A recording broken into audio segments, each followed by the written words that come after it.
Hello, grey മീഡിയാസിലേക്ക് സ്വാഗതം. സമീപകാലത്ത് ഇറങ്ങി വലിയ ഹിറ്റായ ചിത്രമാണ് ദുൽഖർ സൽമാൻ്റെ ലക്കി ഭാസ്കർ. 15 ദിവസങ്ങൾക്കുള്ളിൽ തന്നെ സിനിമ 100 കോടി ക്ലബ്ബിൽ കയറുകയും ചെയ്തു. പക്ഷേ ഇവിടെ ചില ഡീഗ്രേഡുകളികൾക്ക് മുക്കിയേ ആ ഒരു കാര്യം 100 കോടി എത്തി എന്ന് സമ്മതിക്കാൻ കഴിയുന്നുള്ളൂ. ഇന്നും അവർ കരഞ്ഞുകൊണ്ട് വരികയാണ്. 99.95 ആയുള്ളൂ, 98.99 ആയുള്ളൂ എന്നുള്ളൊരു കാര്യം.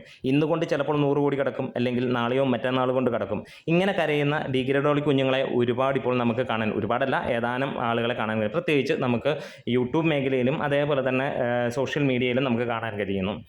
അത് തന്നെയാണ് പറയുന്നത്, താടിയുള്ള അപ്പനെ പേടിയുള്ളൂ. വേറെ ഏതെങ്കിലും ഒരു നടൻ്റെ കാര്യത്തിലാണ് ഇത് പറയുന്നതെങ്കിൽ അവനെയൊക്കെ എടുത്തിട്ട് ഉടുക്കും പിള്ളേരെന്ന് പറയാം. അത്രത്തോളമാണ് ഫാൻസ് പവർ. ഇവിടെ ദുൽഖറിനെ സംബന്ധിച്ചിടത്തോളം അങ്ങനെ ഒരു കാര്യം പറയുമ്പോൾ ആരും അതിനകത്തിൽ ഒന്നും പറയുന്നില്ല എന്നുള്ള ആ ഒരു കാര്യം, അത് ധൈര്യമാക്കിയിട്ടാണ് ഇവന്മാരൊക്കെ ഇങ്ങനെ ഇറങ്ങുന്നത്. അപ്പോൾ ഇവിടെ നമ്മൾ കണ്ടിട്ടുണ്ട് പല സിനിമകളും 100 കോടിയൊക്കെ ഉണ്ടായി എന്നൊക്കെ പറയുന്നത്. അതൊക്കെ ഒന്നെങ്കിൽ ആരാധകർ പറയുന്നു, അല്ലെങ്കിൽ ഈ പറഞ്ഞ പോലെ ഒരുപാട് ആളുകൾ പറഞ്ഞു പോകുന്നു. പ്രത്യേകിച്ച് ആരാധകനെ സംബന്ധിച്ചിടത്തോളം അതൊരു വലിയ സന്തോഷം തന്നെയാണ്. അവർക്ക് ആ 100 കോടിയിലൊന്നും കിട്ടിയിട്ടല്ല, പക്ഷേ അവരുടെ സന്തോഷം തന്നെയാണ്. അങ്ങനെയുള്ളവർ ശരിക്കും പറഞ്ഞു കഴിഞ്ഞാൽ പ്രശ്നങ്ങളല്ല. പക്ഷേ ഇതേപോലെയുള്ള ഡീഗ്രേഡോളികൾ തന്നെയാണ് ഏറ്റവും വലിയ പ്രശ്നം. അതായത് ഒരു സിനിമ 100 കോടി എത്തിയെന്ന് മനസ്സിലാക്കിയിട്ടും ഈ പറഞ്ഞ പോലെ കൊടുക്കാൻ അവൻ്റെ കയ്യിൽ നിടുന്ന പോലെയാണ് അവൻ്റെയൊക്കെ ഡയലോഗോ അല്ലെങ്കിൽ സംസാരങ്ങൾ കാണുമ്പോൾ നമുക്ക് തോന്നുന്നത്. 99 കോടി 95 ലക്ഷം രൂപയുള്ള 5 ലക്ഷത്തിൻ്റെ കുറവുണ്ട് എന്ന് പറയുന്ന ചില സിനിമകളിൽ ജഗതി മറ്റേ യോധയിലൊക്കെ തോറ്റിട്ട് നിൽക്കുന്ന ആ ഒരു അവസ്ഥ, അതാണ് നമുക്ക് ശരിക്കും പറയാനുള്ളത്. അപ്പം എടുത്തു പറയാനുള്ള കാര്യം, എത്രത്തോളം ഡീഗ്രേഡ് ചെയ്താലും ഇതേപോലെയുള്ള നടന്മാരെ ഒന്നും ചെയ്യാൻ കഴിയില്ല. ഇവിടെ നമുക്കറിയാം മമ്മൂട്ടിക്കും മോഹൻലാലിനും സഹിതം ഒരുപാട് ഡീഗ്രേഡേഴ്സ് ഉണ്ട്. പക്ഷേ ദുൽഖറിനെ പോലെ ഉള്ള ഒരു നടനെ കല്ലെറിയണമെങ്കിൽ ഒരു കാര്യം ആലോചിക്കുക, അദ്ദേഹത്തിൻ്റെ റേഞ്ച് ഏത് ലെവലിലേക്ക് എത്തി എന്നുള്ളത്. 20-30 വർഷമൊന്നും ആയില്ല അദ്ദേഹം ഈ ഫീൽഡിൽ. 10 വർഷം കഴിയുന്നു, 12 വർഷങ്ങളാകുന്നതേ ഉള്ളൂ എന്ന് നമുക്കറിയാം. അവിടെയും നമുക്ക് കാണാൻ കഴിയുന്നു മമ്മൂട്ടി മോഹൻലാലിന് ശേഷം നമുക്ക് ആ റേഞ്ചിലേക്ക് ആളുകൾ ഒന്നും വേണ്ട, ഡീഗ്രേഡേഴ്സ് പോലും കാണുന്ന ഒരു വ്യക്തിയായി മാറുന്നു ദുൽഖർ.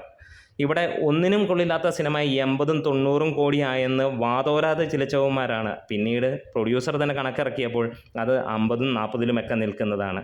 അങ്ങനെ ഉള്ള കാര്യങ്ങൾ പോലും ഉള്ള സ്ഥലത്ത് ഇങ്ങനെയുള്ളവന്മാർ ഇങ്ങനെ കുതിച്ച് ചാടുകയാണ്. ഒരു കാര്യം ആലോചിക്കുക, ഇവന്മാരും ഇങ്ങനെയുള്ള വീഡിയോ ചെയ്ത്, ഇവരുടെ പേരിൽ വീഡിയോ ചെയ്ത് ആദ്യ ദിനം മുതൽ 100 കോടി അടിക്കുമോ, ഇന്ന് 100 കോടി അടിക്കുമോ എന്നൊക്കെ പറഞ്ഞിട്ട് ലാസ്റ്റ് വന്നിട്ട് 100 കോടി അടിച്ചില്ലേ എന്നും പറഞ്ഞിട്ട് ഒരു കയ്യടിയുമായിട്ട് പോകുന്ന ഒരവസ്ഥ. നാണമില്ലേ എന്നാണ് അതിനുള്ള ചോദ്യവും. കാരണം ഇങ്ങനെയുള്ള വീഡിയോകൾ താല്പര്യമില്ലെങ്കിൽ ചെയ്യാതിരിക്കുക. ചെയ്തിട്ട് ഒരാളെ മോശമാക്കുന്നതിനേക്കാൾ നല്ലത് ചെയ്യാതിരിക്കുക എന്നുള്ളതാണ്.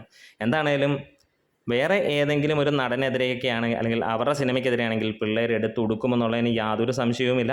എന്താണേലും ദുൽഖറിന് അങ്ങനെ ഒരു ആവശ്യമില്ല. ദുൽഖറിനെ സംബന്ധിച്ചിടത്തോളം 100 കോടി തള്ളുന്നവന്മാരുടെ അന്തകനാണ് ദുൽഖർ സൽമാൻ. കാരണം സീതാരാമം എന്ന സിനിമ നമ്മൾ കാണുകയുണ്ടായി. 98 കോടിക്ക് മുകളിലാണ് സിനിമ നേടിയത്.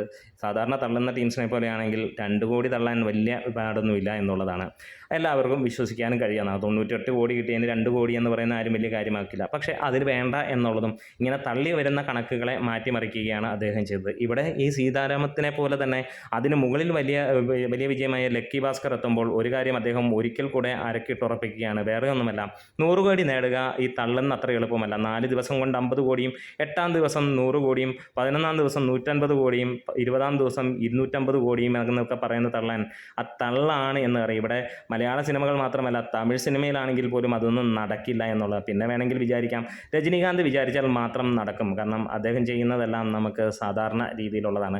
അല്ലാതെ വേറെ ഒരു നടനും ആ റേഞ്ചിലേക്ക് എത്തില്ല എന്നുള്ളത് നമുക്കറിയാം. എന്താണേലും ഒരു കാര്യം ഉറപ്പിക്കാം, 100 കഴിഞ്ഞ് ജൈത്രയാത്ര തുടങ്ങുന്ന ഈ ഒരു സിനിമയ്ക്ക് മുക്കിയാണ് നമ്മളുടെ ചെറിയ ഡീഗ്രേഡുകളി കുഞ്ഞുങ്ങൾ 100 എത്താൻ സമ്മതിക്കുന്നത്.